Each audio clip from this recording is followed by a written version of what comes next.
Hello, I'm Cara Wilson from NOAA's Southwest Fisheries Science Center in Monterey, California. I chaired a session on fisheries and fisheries management that was part of the BGC-Argo workshop in May of 2021. This presentation will summarize the work presented in that session. My co-authors are Alistair Hobday, Takatoshi Kodama, Sarinas Kumar, Patrick Lahode, Mike Secchi, and Charles Stock, who all gave talks in that session. Here is a complete list of all of the presentations in the fisheries panel of the May workshop. All of these presentations are still available through the workshop website, and I encourage you to take a look at them if you want more information on the subject.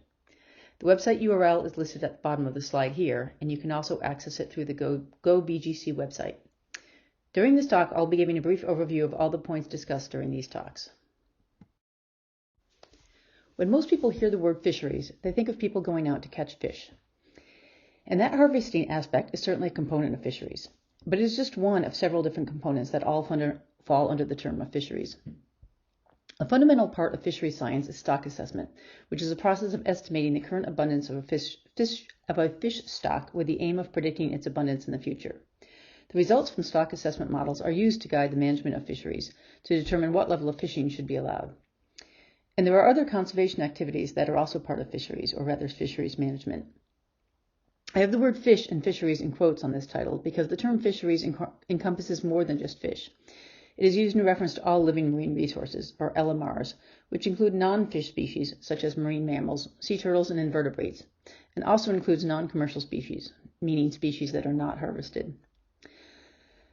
Additionally, there is still fundamental research that needs to be done in support of all these aspects of fisheries. Oceanographic measurements are crucial to be able to adequately do this. Currently, subsurface information is sparse or lacking, particularly for biological and chemical observations. Having a global array of BGC-Argo floats providing key ecosystem measurements such as oxygen, nitrate, and pH could have a huge impact on fishery science. In this talk, I will briefly discuss each of these aspects and how data from BGC-Argo could be beneficial.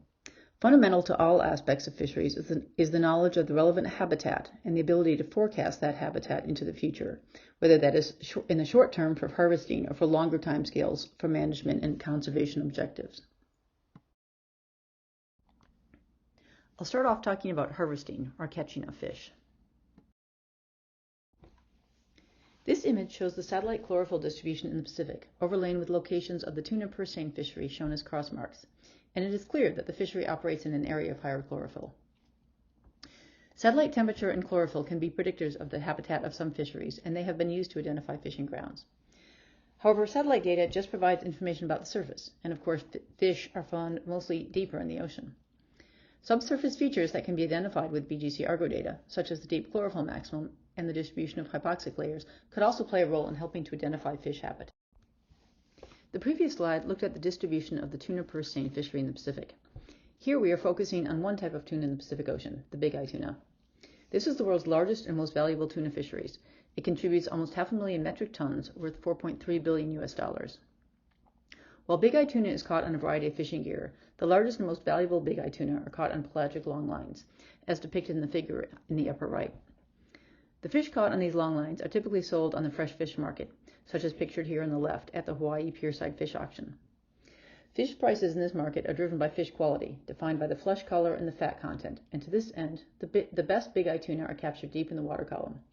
Fishers therefore target their long lines to get to the deepest hooks in the vicinity of 350's depth, where catch rates and quality of big eye tuna have been found to be optimal. To illustrate the expanse of long lines targeting big eye tuna, the figure on the lower right shows the aggregated long line normalized catch of big eye tuna over 1966 to 2006 in the Pacific. The red areas represent the high equatorial catch as well as the high catch at higher latitudes in the north and southeastern central Pacific. In this figure, you can also see the abrupt boundary between regions of highest catch and areas void of catch that occurs in the eastern half of the North Pacific Basin, about halfway between Hawaii and North America. So what drives that stark difference? Well, the leading hypothesis is that the subsurface low oxygenated water content that characterizes this area. But unfortunately, little and only optimistic observations of dissolved oxygen are available due to the remoteness and lack of opportunity to sample this region. BGC-Argo coverage may allow us the opportunity to better understand the role of this unique region characterized by pronounced water column oxygen profiles on the fishery resource and fisheries dynamics. Satellite data, such as sea surface temperature and chlorophyll, can be used to identify potential productive fishing grounds. Knowing where these fishing grounds are can save time and fuel and lead to more efficient harvesting. But most fishers do not have the skill set to consolidate satellite data and other oceanographic data. So then whose job is it to take that information and identify those areas for fishers? Like a lot of questions, the answer depends on who answers it. There are international differences in how identifying fishing grounds is conducted. In the United States, commercial entities supply this information to fishers. NOAA's National Marine Fisheries Service, NMFS, is responsible for the stewardship of the nation's ocean resources and their habitat, and they are actually not allowed to aid fishers in harvesting. In contrast, in India, the Indian National Center for Ocean Information, INCOIS, generates potential fishing zone, or PFZ, information from satellite data that it then distributes to its fishers.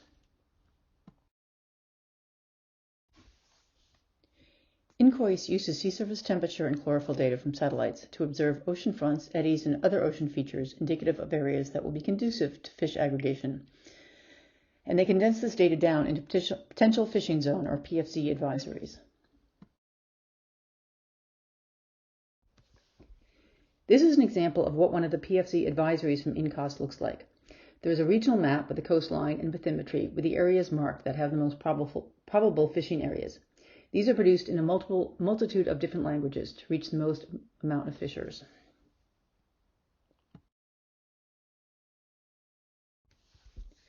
A number of groups have conducted studies on the environmental benefits of PFZs on the environment. Basically, having access to a PFZ makes the fishing expeditions more efficient. It takes less time to find the fish, which results in less diesel being used and less carbon emissions into the atmosphere. So let's talk next about stock assessment. This slide is my little joke. Outside of the fisheries community, when you use the term stock assessment, people usually think you're talking about how the stock market is doing. So just to be clear, I'm not talking about the stocks on Wall Street, but rather fish stocks.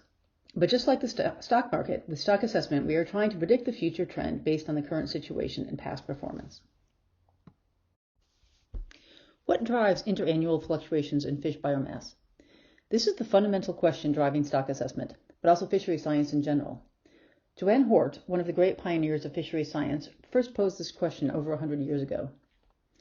Recognition that the environment had an important role to play in these fluctuations led to the creation of the International Committee for the Exploration of the Sea, or ICES, in 1902, of which Hort was a founding father.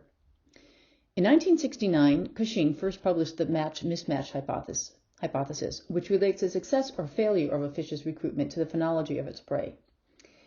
It's rather ironic that despite this long recognition that the environment and climate variability affect fish stocks, traditional stock assessment analyses generally do not include this data, but rather just include biological data and catch data. Stock assessment is the process of estimating the total biomass of a certain species of fish. What we are looking at here is a 55-year time series of the spawning stock biomass for Atlantic herring. Results of the assessment are used to set annual catch limits for fisheries. The biomass of this stock has recently fallen below the target population level, putting it at an overfishing status, and a rebuilding plan is being put in place.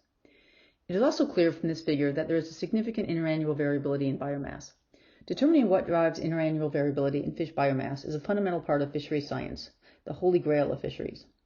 Answering this question requires information about the oceanographic conditions, and oftentimes there is not sufficient data to do so. Subsurface data at larger spatial scales and temporal scales than can be acquired from ship surveys is needed for this and can be provided by BGC-Argo data.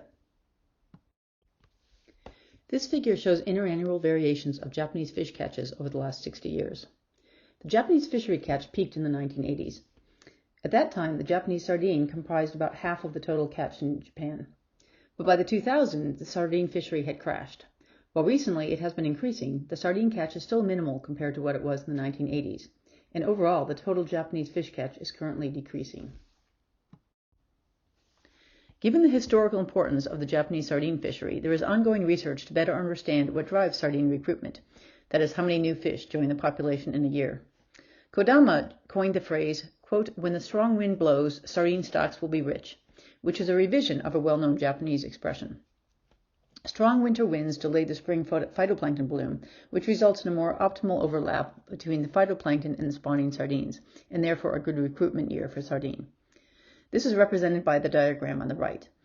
An early bloom will have the opposite effect, resulting in a bloom before the sardines spawn, leading to a recruitment failure. This is the classic match-mismatch hypothesis that Cushing first proposed over 50 years ago. It's important to realize that while this idea is more than half a century old, it is nearly impossible to examine match-mismatch dynamics without continual in situ measurements. Traditionally, fisheries data collection would be a cruise of a few weeks once or maybe twice a year. This snapshot data is not sufficient to reveal seasonal changes in the environment that are affecting the marine ecosystem. This is where the data from a fully realized suite of BGC-Argo data could be a real game changer. Stock assessments are one of the tools used in fisheries management, as they provide the data that managers use to make management decisions. But there are other tools used in management that are driven by environmental data, and we will look at a few of those next. As I mentioned previously, the stock assessment models used for decades in fisheries do not take into account environmental variability, which obviously plays a big role in fluctuations in fish abundance. Additionally, fluctuations in prey and predatory biomass will also affect the stock. To take these factors into account, there is a movement away from single species stock assessments towards a more integrated ecosystem assessment and an ecosystem-based management. For these types of ecosystem assessments, subsurface biological and chemical measurements are crucial. Bycatch is the accidental catch of a species when harvesting a different species, and it is a big problem in fisheries. All North Pacific sea turtles are listed as endangered or threatened species, and bycatch is their primary threat. To try to reduce the amount of loggerhead turtle bycatch in the NOAA Turtle Watch program, issues advisories to fishermen of where not to fish, based on a knowledge of the preferred temperature range of the turtles. However, this project relies solely on surface temperature data obtained from satellites, and the turtle habitat is subsurface. With vertical data, this can be transformed from a 2D model into a 3D model, which might be more accurate. The schematic here depicts a drift gill net that are commonly used in the Pacific. These nets can be over a mile long and can entrap a lot of bycatch species. At times, the bycatch quota is reached in such a short amount of time that the fishery must be shut down. To try to mitigate this bycatch, the EcoCast program was developed at NOAA's Southwest Fisheries Science Center. This project uses habitat modeling of a number of species, including both bycatch species and the species targeted for harvesting, to try to find a sweet spot of minimal overlap between the two and direct fishers to these regions. Now let's look briefly at some research projects that have used BGC-Argo data to better understand biological processes in the ocean. Measurements from BGC-Argo can provide a nice complement to satellite data. They not only provide subsurface information that we can't get from satellites, but they also provide other measurements, such as oxygen, that we currently cannot make from satellites. This 2018 paper by Lot Leichler used data from BGC-Argo to look at the conditions driving blooms of Noctiluca in the Arabian Sea. It had been hypothesized that hypoxia, or low oxygen levels in the water, was responsible for a recent increase in these blooms. Using a satellite algorithm to identify Noctiluca blooms and oxygen data from some BGC-Argo floats, they determined that in fact these blooms were not associated with hypoxic events. Satellite chlorophyll data cannot observe the subsurface chlorophyll maximum. With chlorophyll data from the BioArgo floats, it has been possible to see seasonal changes in the deep chlorophyll maximum and how it's affected by changing stratification in different oligotrophic environments. One of my research interests is trying to understand the anomalous chlorophyll blooms that develop almost every summer in the Pacific, northeast of Hawaii. The nutrient source is unknown, but is probably subsurface injection of nutrients.